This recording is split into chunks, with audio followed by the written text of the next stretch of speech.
Madame, Monsieur, bonsoir et bienvenue dans le 20h de TFM.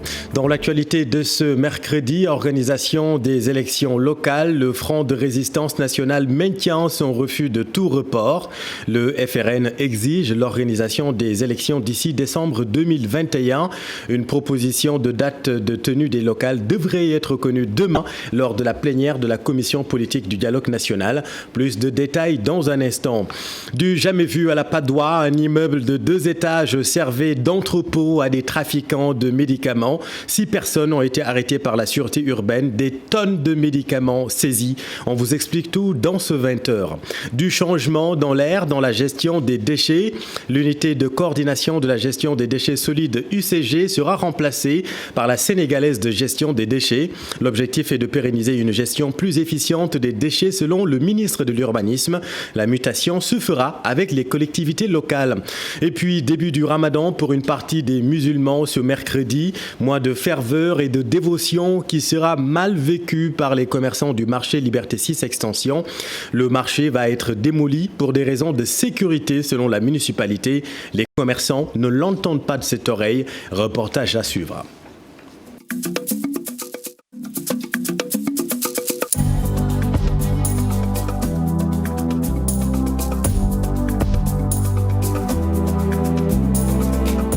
Le Front national de résistance réitère son refus de tout report des élections locales. Il n'est pas question de reporter ces locales en janvier 2022. Le FRN était en conférence de presse ce midi en présence d'autres forces politiques.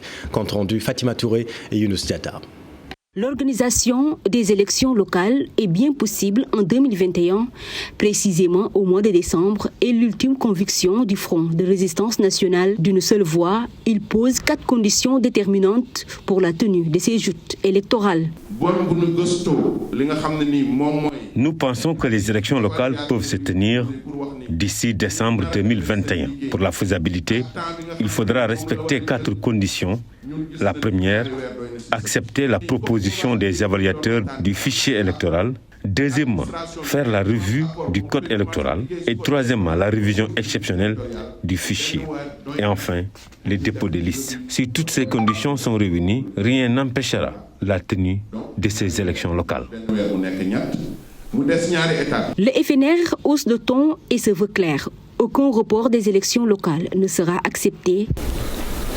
Nous, partis politiques, mouvements citoyens, organisations démocratiques et sociales membres du Front et des autres plateformes, plus que jamais mobilisés et solidaires dans le combat autour de la conduite des processus démocratiques républicains, citoyens et sociaux dans notre pays, et dans la lutte pour demander le respect du calendrier électoral, n'accepteront pas un nouveau forcing du président Macky Sall.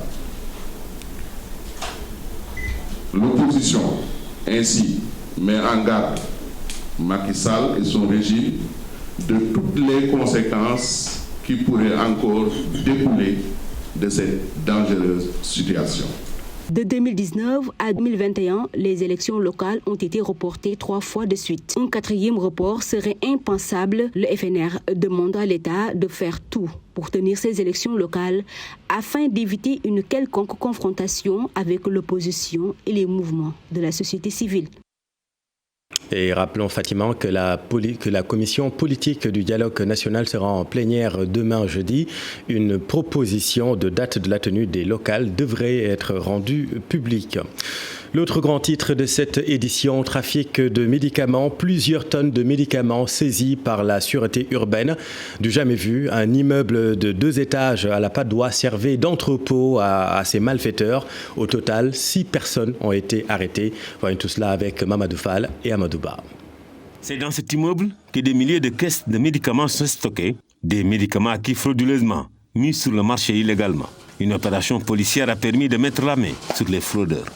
Depuis quelques semaines quand même, nous travaillons en étroite collaboration avec la direction de la pharmacie et du médicament relativement à un réseau de trafic de médicaments. Donc les recoupements que nous avions effectués en parfaite synergie avec la direction de la pharmacie nous avaient permis de localiser et d'identifier le lieu de stockage de ces médicaments. C'est dans ce cadre que nous avions effectué au préalable une commande portant sur des médicaments. Nous avions porté notre choix sur un certain nombre de médicaments parce que la direction de la pharmacie nous avait fait état que ces médicaments n'avaient pas ce qu'on appelle une autorisation de mise sur le marché. Une quantité de médicaments jamais enregistrée au Sénégal, selon l'inspecteur Diagne. Économiquement, de vie de pharmacien-inspecteur, je n'ai jamais vu et je n'ai jamais eu à saisir une quantité aussi importante de médicaments. Le modus operandi des trafiquants travaillait avec des structures agréées pour la vente de ces médicaments. Des commandes qui ont été opérées par certaines structures, je ne dirais pas seulement des pharmacies, mais peut-être d'autres structures de santé. L'enquête déterminera quelles sont ces structures, on les identifiera. La police compte mener l'enquête jusqu'au bout, selon elle, car cela y va de la sécurité des populations. Merci Mamadou. Et puis retenez, la section de recherche de la gendarmerie a un nouveau patron et c'est le capitaine Aliou Ndiaye qui jusque-là était le commandant de la brigade de Tionk. Il remplace à ce poste stratégique le commandant Abdoumeng, promu lieutenant-colonel. La cérémonie de passation de service est prévue le lundi 19 avril à la caserne Samba Djeri Diallo.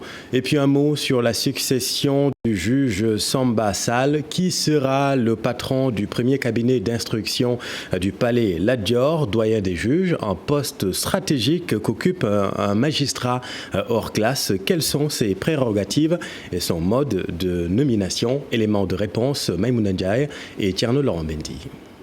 Dans les affaires pénales les plus graves, son nom est cité. Le juge d'instruction ou magistrat du siège aux pouvoirs spéciaux a une double mission en matière d'enquête judiciaire. Le juge d'instruction joue un rôle de filtre, c'est-à-dire donc qu'en matière criminelle et parfois en matière délictuelle et même en matière contraventionnelle, il peut en quelque sorte servir de filtre pour voir les choses qui méritent d'atterrir devant les juridictions de jugement et celles qui ne le mériteraient pas. Ses pouvoirs lui permettent d'œuvrer à la manifestation de la vérité. Il peut décerner des mandats. Ensuite, il peut, disons, faire également des délégations judiciaires, c'est-à-dire faire procéder à des éléments d'enquête au niveau de la police ou de la gendarmerie, ou même déléguer certains actes à certains de ses collègues, puisque le juge d'instruction est compétent territorialement. Il peut faire procéder à des expertises, il peut procéder à une reconstitution des faits, etc. Son mode de désignation et sa saisine aussi complexes. Le juge d'instruction, il est nommé par le président de la République sur avis du ministre de la Justice, après, si vous voulez, consultation du Conseil supérieur de la magistrature. Ça, c'est pour la nomination. On ne peut pas le déplacer, même sans son consentement, pour, disons, un poste déterminé. C'est ça ce qu'on appelle l'inamovibilité. Quand le juge d'instruction est désigné pour une affaire déterminée par le procureur de la République, en cas d'empêchement de ce juge d'instruction, c'est le président du tribunal qui va désigner son remplacement. Il est saisi par un réquisitoire du procureur de la République. C'est ce qu'on appelle le réquisitoire afin d'informer. Il peut être également saisi par la victime de l'infraction, ce qu'on appelle la partie civile, par ce qu'on appelle la plainte avec constitution de partie civile. Très redouté, il est pourtant un juge qui instruit à charge et à décharge, c'est-à-dire qu'il peut incriminer un suspect comme il peut le laver de tout soupçon. Merci Maïmouna. Venons-en au début du mois de Ramadan. Vous êtes nombreux à avoir entamé le jeûne aujourd'hui. Le Ramadan, mois de dévotion, de ferveur, de solidarité, mais aussi de changement de look. La mode change au gré des obligations du Ramadan. Beaucoup optent pour un changement de style, pour un style plus sobre avec des boubous traditionnels et chapelets à la main.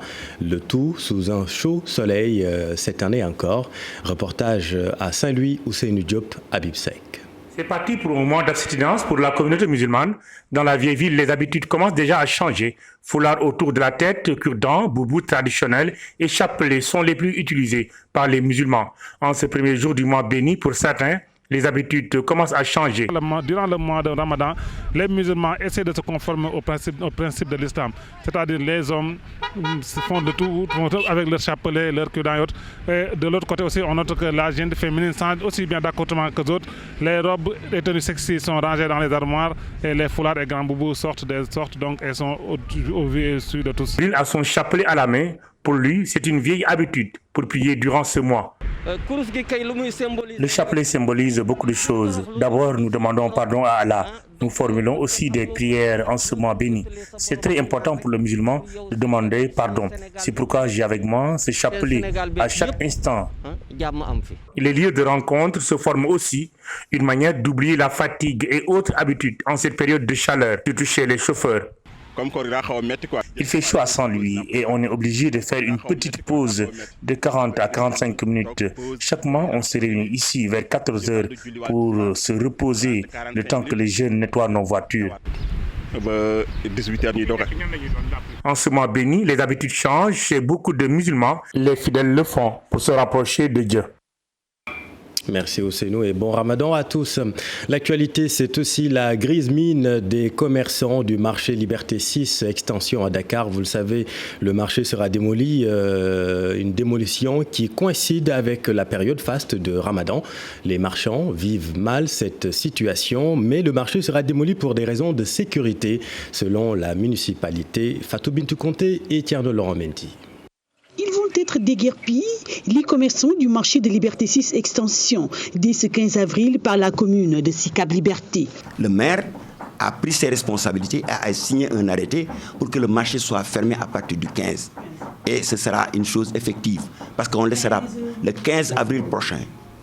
Oui, demain. Un déguerpissement dû à la vétusté du marché et des normes de sécurité qui ne sont pas respectées. Jusqu'à présent, ce marché-là n'existe pas dans l'échiquier de l'État.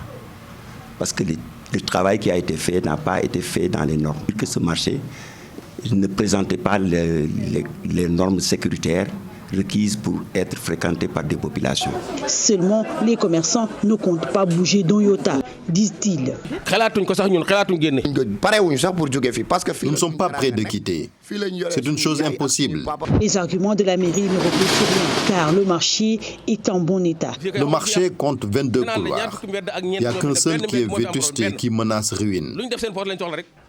Donc la mairie veut seulement de l'argent. Un nouveau centre commercial va être érigé à la place, beaucoup plus moderne, selon la mairie.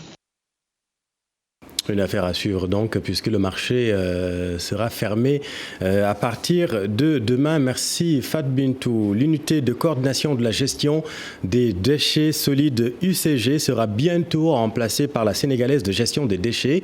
Une mutation qui se fera avec l'aide des collectivités locales, précise le ministre de l'Urbanisme.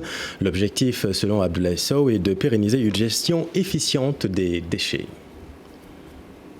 Évolue aux conseils municipaux, aux maires notamment, le problème majeur, c'est le problème de la rareté des moyens, le problème de l'insuffisance des moyens. L'UCG est en train de donner un coup de main à l'ensemble des collectivités locales dans le pays.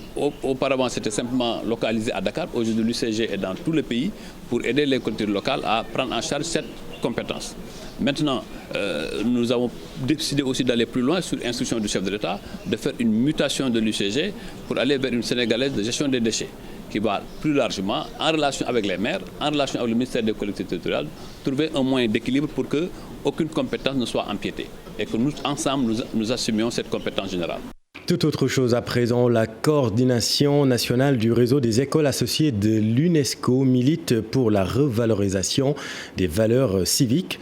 La coordination a sillonné les écoles de Thiès pour sensibiliser les élèves. Le réseau alerte sur les dérives de la toile. Cheikh Anta Diop, c'est la tire. Perte des valeurs, l'indiscipline, l'incivisme, un mouvement d'ensemble constaté ça et là qui doit interpeller les éducateurs et parents d'élèves. La coordination nationale du réseau des écoles associées de l'UNESCO invite les élèves à s'inspirer des vertus cardinales toujours qu'incarne le professeur Amadou Makhtar Mbow. Notre thématique c'est Amadou Makhtar Mbow, un modèle à offrir aux jeunes. Nous allons partager, communier avec les jeunes des écoles associées de Thiès. Nous avons invité le CM CM Ousmane Ngom, le CM Idrissa Diop. Nous avons invité des écoles primaires. Nous avons également invité même le bloc scientifique de Tivaouane pour parler, n'est-ce pas, de l'éducation à la citoyenneté mondiale. Vous savez, nous sommes au Sénégal et actuellement, on se rappelle un peu ce qui s'est passé au mois de mars. Nous avons une crise des valeurs. Donc, qu'est-ce qu'il nous faut? Il nous faut un retour des valeurs, une réorientation de nos enfants pour qu'ils puissent ensemble agir et aller de l'avant. Cette citoyenneté soit bien comprise, assimilée et que les élèves puissent porter les valeurs que nous voulons. Arfan Seck, l'inspecteur de l'éducation et de la formation de la ville de Thiès, estime que les élèves ont besoin de références pour grandir. Un grand penseur disait que l'essentiel n'est pas de donner des préceptes, mais de montrer des exemples. Et en cela, le professeur Amadou Mahtar Mbow est digne d'être montré en exemple. Il est grand temps pour les éducateurs, les parents à davantage inculquer des valeurs de civisme aux élèves pour leur empêcher de verser dans les dérives notées sur les réseaux.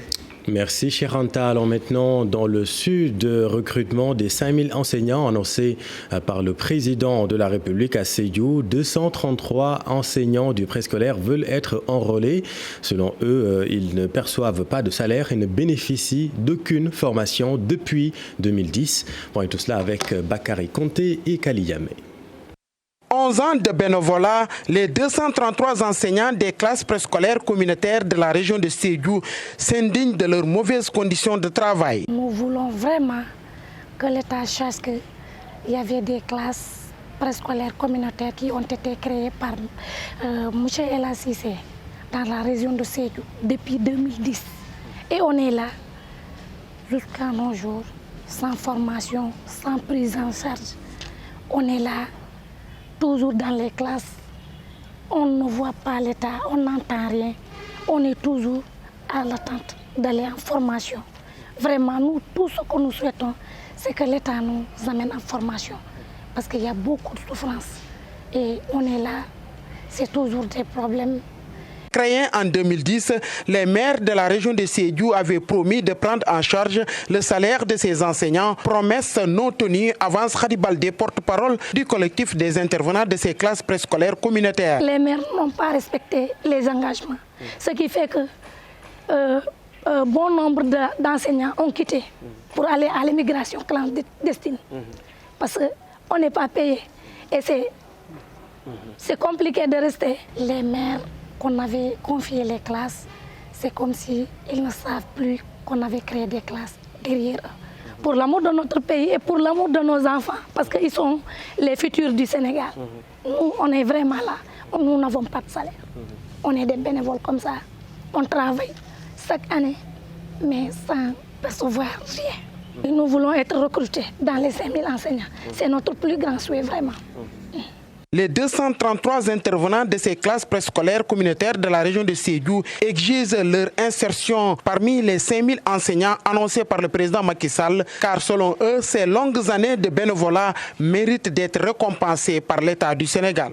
Merci Bakary. Et puis un mot de culture, une exposition pour célébrer le 100e anniversaire du mouvement Harlem Renaissance, thème choisi Paul Robeson, 1998-1976, un homme de tout monde. Cette exposition qui se tient, vous le savez, au Théâtre National Daniel Sorano sur Harlem Renaissance et l'affirmation altière et flamboyante de l'immortalité de l'âme de leurs ancêtres par les descendants d'esclaves noirs, compte rendu du vernissage, Ibou Diouf et Amadou Ba.